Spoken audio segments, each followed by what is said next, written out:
Mesdames et messieurs, bonjour et bienvenue dans ce 13h dont voici les titres. Covid-19, situation de ce lundi 4 mai 2020 sur 807 tests réalisés. 89 cas sont positifs, 86 contacts suivis et 3 cas issus de la transmission communautaire. 43 patients sont déclarés guéris et le 10e décès a été enregistré ce matin. Des véhicules moto Jakarta et charrettes ont été immobilisés à Guinguinéo dans la région de Kaolack. L'activité menée par la gendarmerie rentre dans le cadre d'une opération de sécurisation de certains axes routiers en cette période de Covid-19. Et puis, l'enseignement privé fait partie des secteurs impactés par le coronavirus. À Tambacounda, ces établissements scolaires sont confrontés à des difficultés. Les parents ne se sont pas acquittés des frais de scolarité du mois de mars. Covid-19, 89 cas testés positifs sur 807 tests réalisés. 86 sont des cas contacts suivis. 3 sont issus de la communauté de la transmission communautaire. D'autre part, 43 patients sont déclarés guéris au moment où le pays enregistre son 10e décès lié au Covid-19. Pour plus de détails, suivons les explications de Dr Khemes Ngom Ndiaye au micro de François Seck. Ce lundi 4 mai 2020, le ministère de la Santé et de l'Action sociale a reçu les résultats des examens virologiques ci-après. Sur 807 tests réalisés, 89 sont revenus positifs, soit un taux de positivité de 11,02%.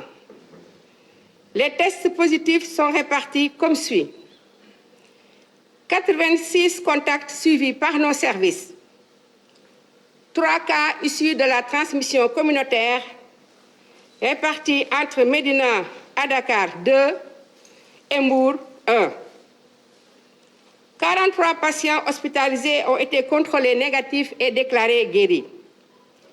6 cas graves sont pris en charge dans les services de réanimation de l'hôpital de Fann et de l'hôpital principal.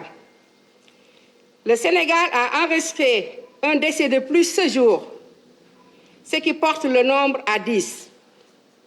L'état de santé des autres patients hospitalisés est stable. À ce jour, 1271 cas ont été déclarés positifs, dont 415 guéris, 10 décédés, 1 évacué et donc 845 sous traitement. Le ministère de la Santé et de l'Action sociale exhorte les populations au respect strict des mesures de prévention collective et individuelle, les gestes barrières.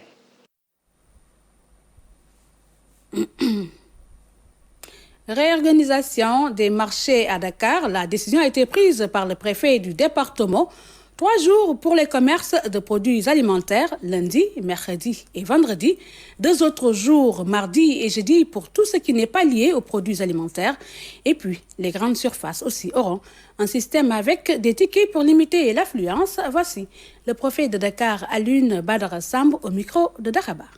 Nous avons convenu de réguler le fonctionnement des marchés en retenant un principe pour avoir un fonctionnement alterné. L'avantage, c'est que ça va diminuer le flux des clients, mais également réduire la présence des commerçants. Ce qui nous a poussé à arrêter comme mesure phare un fonctionnement parfait avec les activités liées à l'alimentaire pour les lundis, les mercredis et les vendredis uniquement.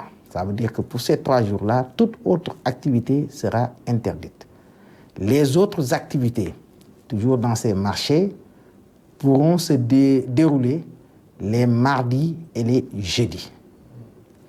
Pour ces 2 jours-là, ce sont seulement ces autres activités non alimentaires. Le week-end sera réservé aux opérations de nettoiement et de désinfection indispensables pour avoir un environnement sain. Bien évidemment, je voudrais rappeler que par marché, on entend également toutes les zones, tous les lieux assimilables à un marché. Je pense par exemple au parc Lambaye qui est un marché. Mais également l'environnement immédiat, parce que nos marchés malheureusement ne sont pas très bien circonscrits, l'environnement immédiat du marché également, ou des marchés seront considérés par ces mesures-là. Nous avons également déroulé des concertations avec les responsables de grandes surfaces. Parce qu'au niveau de ces grandes surfaces, même si beaucoup déjà a été fait, nous avons imposé, en tout cas nous avons demandé et obtenu que des systèmes de tickets puissent être mis en place afin de réguler la présence des clients dans les grandes surfaces. Autrement dit, on pourra s'assurer qu'il n'y aura pas de rush, qu'il n'y aura pas, que la distanciation sociale sera respectée dans les grandes surfaces avec la mise en place de systèmes de tickets. Mais également, les grandes surfaces vont prendre une journée où elles ne fonctionneront pas, ce sera le lundi. On va faire un petit décalage compte tenu de la nécessaire organisation parce que les gens ont déjà été, il faut que ces organisations, en termes de nettoiement, les grandes surfaces également ont comme jour ou journée de nettoiement et de désinfection les lundis d'ici la fin donc, de l'état d'urgence. À Guinguinéo, dans la région de Kaolack, plusieurs véhicules, des charrettes et des motos Jakarta sont immobilisés. L'activité menée par la gendarmerie rentre dans le cadre d'une opération de sécurisation de certains actes routiers en cette période de pandémie du Covid-19. L'occasion est saisie pour sensibiliser les populations pour une collaboration franche avec les forces de défense et de sécurité pour plus de résultats. Claire Diop. Opération coup de poing dans le département de Guinguinéo à Kaolack. En cette période où la pandémie du Covid-19 sévit, le contrôle de la circulation des véhicules et autres moyens de transport est renforcé. Le focus est mis sur les axes Nguelou, Mbos, Guinguinéo, Ngati et Fas. À situation exceptionnelle, mesure exceptionnelle. Ici, la gendarmerie a mis les moyens pour la réussite de cette opération. 8 véhicules, 55 gendarmes, 9 ASP. L'objectif visé, c'est de barrer la route à tous ceux qui seraient porteurs de ce virus et qui se trimballent avec. Imaginez bien, ce sont donc des motos, des véhicules qui essaient d'emprunter les routes sablonneuses et sinueuses pour échapper au contrôle. Plusieurs véhicules, motos Jakarta et charrettes ont été appréhendés pour non-respect des mesures en vigueur. La population est appelée à plus de responsabilités et à une collaboration franche avec les forces de l'ordre pour leur propre sécurité. Pour être nos relais et ne pas être les complices de ces gens-là. On m'a dit que normalement, on devait, le butin pouvait être beaucoup plus fructueux. C'est parce que tout simplement, certaines populations, au lieu de collaborer avec les forces de défense et de sécurité, avertissent ceux qui ont l'habitude de passer par là pour leur dire attention, les éléments sont là, rebroussez chemin. Ce qui est une très mauvaise chose. Je crois que à partir d'aujourd'hui, les autorités administratives, le préfet, les sous-préfets vont vraiment donc prendre contact avec surtout les chefs de village qui à leur tour aussi vont se réunir avec les jeunes de leur localité pour être nos relais. Comme dans les autres départements, les opérations ont duré 2 jours. L'enjeu est plus que majeur en cette période où des cas avérés de coronavirus issus de la transmission communautaire se multiplient. La pandémie sévit déjà dans la région de Kaolack. Des cas sont à déplorer. L'Académie des Ziguinchor lance sa plateforme e-learning. L'initiative qui s'inscrit dans le sillage du ministère de l'Éducation nationale vise à accompagner les élèves pendant cette période de pandémie. La démarche est appuyée par la Commission nationale du dialogue des territoires. Abdoulaye Sinkare. Pour maintenir l'attention pédagogique pendant cette crise due au Covid-19, l'Académie de Ziguinchor lance une plateforme e-learning. L'initiative appuyée par la Commission nationale du dialogue des territoires repose sur un réseau de radios et de sites web. La plateforme est constituée d'une fréquence télé, d'une fréquence radio et de 4 sites internet offerts gracieusement par la CNDT aux 4 lycées publics de Ziguinchor. Je veux nommer le lycée Djignabo, le lycée El Hadji Omar Lamine Badji, le lycée de Périssag et celui de Kenya, afin que leurs élèves puissent interagir avec leurs enseignants. L'objectif est de permettre aux élèves restés à la maison de bénéficier d'enseignements-apprentissages de qualité. Une manière de consolider la démarche du ministère de l'Éducation à travers Canal Éducation. Cette offre a été une aubaine pour nous en tant qu'autorité éducative. Nous avons eu également, le hasard faisant le reste, une autre offre venant, n'est-ce pas, de l'ODCAV. On ne sait pas quand est-ce que la crise va se terminer et donc on se devait de développer une initiative au niveau local pour compléter ce qui se fait au niveau national, mais également prendre le relais de ce qui se fait au niveau national pour localiser ces initiatives-là, localiser au sens de rendre local. La Commission nationale du dialogue des territoires se dit prête à accompagner les autres régions de la Casamance à reproduire le même modèle. Parmi les secteurs d'activité impactés par le coronavirus, l'enseignement privé. À Tamba, ces établissements scolaires sont dans l'impasse totale. Les parents ne se sont pas acquittés des frais de scolarité du mois de mars. Tchoroja. Cours déserte, de même que les salles de classe, nous sommes à l'école élémentaire du village d'enfants SOS de Tambacounda. Un seul bureau fonctionne. À l'intérieur, la directrice très inquiète. Pour cause, le non-paiement des frais de scolarité. Pour la maternelle, on avait eu 11,19% de paye. Donc, ce qui veut dire que sur 134 qui doivent payer, il n'y a que 15 qui avaient payé en ce moment. Pour le mois de mars, je ne parle même pas des autres mois. Pour nous, ici, au niveau de l'élémentaire, parce que nous avons ici un groupe scolaire, il y a l'élémentaire, il y a la maternelle. Bon, maintenant, pour nous, sur 555 élèves, il n'y avait que 138 qui avaient payé. 24,86%. Vous voyez donc le pourcentage, il est faible. Les cours ont été suspendus depuis la fin de la première quinzaine du mois de mars. Certains parents ne se sont pas acquittés des frais de scolarité de leurs enfants pour ce mois. J'avoue que je n'ai pas payé, franchement. Bon, peut-être c'est dit au Covid-19. Hein. Bon, parce que les enfants aussi ils ne vont pas à l'école depuis la suspension des cours. Les enfants ne vont plus à l'école, quoi. Donc, quelqu'un qui ne va pas à l'école, bon, je crois que le directeur n'ose pas demander aux gens de payer, quoi.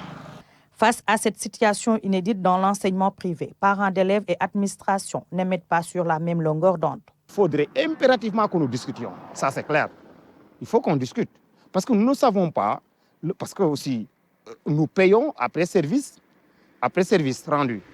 Il n'y a pas encore eu de service, donc pour les questions de risque, je peux me tromper, mais je ne vois pas qu'est-ce qui pourrait justifier en tout cas ce paiement. À la fin du mois de mars, je ne cessais de recevoir des coups de téléphone des parents me demandant s'ils doivent payer le mois de mars. Donc ça m'avait un peu paru bizarre, d'autant plus que le mois de mars, nous avons enseigné jusqu'au 14, nous avons même composé. Nous avons transporté les enfants. Donc, nous avons donné tous ces services. Donc, je ne vois pas la raison pour laquelle on nous demande si nous devons venir payer ou pas. Avec la prolongation de la fermeture des écoles, la situation risque d'empirer pour le personnel de ces établissements scolaires privés. Paiement des mensualités pendant la période de la fermeture des établissements scolaires, les déclarants responsables des écoles privées et les parents d'élèves ne parlent pas le même langage. Le ministère de l'Éducation nationale invite les deux parties à un dialogue entre partenaires responsables. Écoutons à ce propos Mamadou Diop au micro de Pape Kolingom. Monsieur le ministre de l'Éducation nationale est profondément préoccupé par cette situation de crise qui a engendré la fermeture de tous les établissements privés et publics au Sénégal. Donc il dit tout son soutien et sa solidarité à toute la communauté éducative. Pour ce qui est du non-paiement, je crois qu'entre les parents d'élèves et les chefs d'établissement, ça doit être un contrat de confiance. Ce contrat de confiance a été de mise depuis très longtemps et n'a jamais souffert d'aucune ambiguïté. Aujourd'hui, compte tenu de la particularité de cette situation qui relève d'un facteur exogène, c'est-à-dire personne ne s'attendait à une telle situation, ce dont il doit s'agir, c'est de jouer dans la complémentarité, dans la solidarité, et c'est dans ce sens-là que les deux entités, à savoir les chefs d'établissement et les parents d'élèves, trouvent un terrain d'entente. Et je crois que si l'on se complète dans ce domaine-là, ça nous aidera à mener vraiment la mission à bon port. Mais pour le moment, tout le monde sait que l'école, c'est une entreprise. mais c'est une entreprise dont le rôle est d'usiner un capital humain de qualité. Le parent d'élève apporte son enfant. Donc cette collaboration-là ne doit pas souffrir au prétexte de quelques éléments, de facteurs qui seraient à l'origine du blocage de cette collaboration. Dans le cadre du programme gouvernemental de résilience face au Covid-19, il est prévu que l'État travaille à accompagner tous les établissements qui sont impactés et qui vraiment répondent aux normes par rapport à la réglementation en vigueur. Et puis, des voix s'élèvent dans le monde du médicament pour contester la validité et l'efficacité du supposé remède malgache contre le Covid-19, bien entendu. Une telle trouvaille est faite à partir d'une plante antiparasitaire. Si elle s'avérait active contre le coronavirus, irait à l'encontre des intérêts des multinationales pharmaceutiques. Covid-19, la grande île face aux géants du médicament. C'est une chronique signée Oumar Diaw. Madagascar, tout en s'éloignant de l'Afrique selon les lois de la géodynamique, s'en rapproche par la pharmacopée. Ceux qui couvrent d'opprobre Rajolina n'ont pas toujours la même posture quand il s'agit de ruiner davantage cet État insulaire pauvre et encore pesteux par le pillage de ses ressources naturelles. À qui profitent les concessions minières, des terres rares et le trafic du précieux bois de rose, les extraits d'artémisia proposés par l'Institut scientifique malgache sont déconseillés par des sociétés savantes qui ne veulent rien en savoir. Mais au moins savent-elles que l'artémisinine, substance tirée de cette plante, a une activité antiparasitaire connue depuis des millénaires en Chine. De plus, certains soignants accordent un bénéfice clinique substantiel aux antipaludiques dans le traitement de l'infection à Covid-19. La polémique sur l'hydroxychloroquine ne s'est pas encore estompée que d'autres enflent. Cela dit, aucune bonne décision n'a jamais été prise à l'unanimité. Pendant que les Malgaches proposent aux grands malades mondes leur remède, ailleurs, sur une île encore plus grande, un autre antipaludique d'une quarantaine d'années retrouve les boîtes de pétri, l'ivermectine. La molécule baisserait en 48 heures la charge virale de 99,9%, mais ce qui est vrai in vitro peut être un flop in vivo ou trop toxique. Ce ne sont pas que ces vieux antipaludéens qui ont la cote en ce moment. Une multinationale réputée annonce des essais avec un anticorps de labo, l'imprononçable tocilizumab. À chacun sa formule, sa thériaque, sa potion ou son poison, c'est selon. Oui à la pharmacovigilance, mais il y a tant de médicaments qui ne servent à rien et ils continuent d'être distribués par des firmes éloignées de la philanthropie, parfois plus riches que des États. Dernière note de ce journal, la situation du Covid-19 et le Ramadan ont littéralement chamboulé les programmes des médias. De nouveaux contenus sont proposés aux téléspectateurs et aux auditeurs avec un accent particulier sur les messages religieux et les mesures sanitaires en cette période de pandémie. Ousmane Doye. Le Covid-19 est une pandémie à vaincre par la prévention. À ce challenge, les médias doivent jouer un rôle primordial, surtout en ce mois béni de Ramadan. Si certains médias ont déjà réajusté le prix des programmes en fonction du contexte actuel, d'autres sont toujours calqués sur le modèle d'avant Covid-19.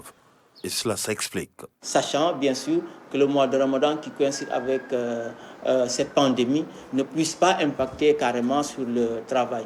Parce qu'à force de suivre Mourchid, parce qu'on a tout fait, il faudrait alléger certes le travail, mais ne pas aussi tout laisser tomber, non du tout. Il faut au moins diminuer, mais avoir aussi de la qualité. Autre initiative, autre réplique face à la crise sanitaire, assortie de cette période de dévotion. Au groupe Excaf Télécom, exploitant les radios Dunia et les chaînes de TV, le constat reste le même. Il faut s'accommoder aux exigences de l'heure.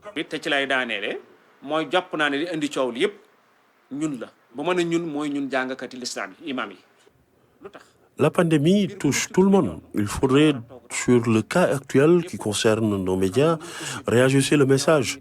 Essayer de trouver quand même une bonne synergie entre ce qui est dit dans le Coran et ce que veulent les autorités sanitaires en termes de prévention. Et nous ne pouvons que nous féliciter de cette idée de rendre les choses propres. Déjà, l'islam l'enseigne et le réajustement de nos programmes pour mieux communiquer sur cette crise sanitaire, c'est une évidence dans nos programmes. Nous ne demandons qu'aux uns et aux autres de se mettre sur les normes qui dicte ce mois de béni de Ramadan pour pouvoir mieux faire face à ce virus qu'on appelle Corona.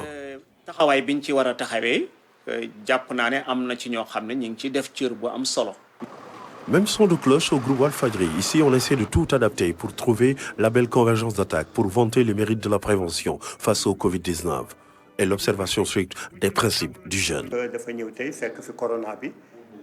Walfadjri, d'ores et déjà, s'est déjà mise sur le temps actuel de prévention. Le mois béni de Ramadan couplé à ce Covid-19, cela ne fait que nous conforter sur le message coranique qui veut que tout soit pur. Donc la prévention, c'est d'abord une idée qui est dans le Coran. Et nous, par rapport à la grille de nos programmes, nous ne pouvons que nous adapter à cela, adapter le message, adapter les exigences de rendre tout propre pour mieux faire face à ce virus qu'on appelle Corona. Le Ramadan, certes, ne connaîtra pas les mêmes réalités qu'avant parce qu'il y avait des séances de zikr, de rassemblement. Mais aujourd'hui, avec la technologie, nous parvenons à faire de notre mieux pour que tout soit adapté aux réalités de l'heure. Covid-19 Ramadan, les médias, radio, télévision, Internet, tous se positionnent pour un réagissement de leur grille de programme en fonction de la hauteur du combat à mener pour vaincre ensemble le mot du virus appelé Corona et qui en est actuellement sur l'ensemble du territoire à plus de 1000 cas suivis. De quoi redoubler d'efforts pour plus de communication et de plaidoyer adaptés à la réalité de l'art. Voilà qui met fin à cette présente édition. Merci de votre attention. Vous pourrez suivre tout juste après le journal en Wolof qui vous sera présenté par Maman Moussagna. Au revoir.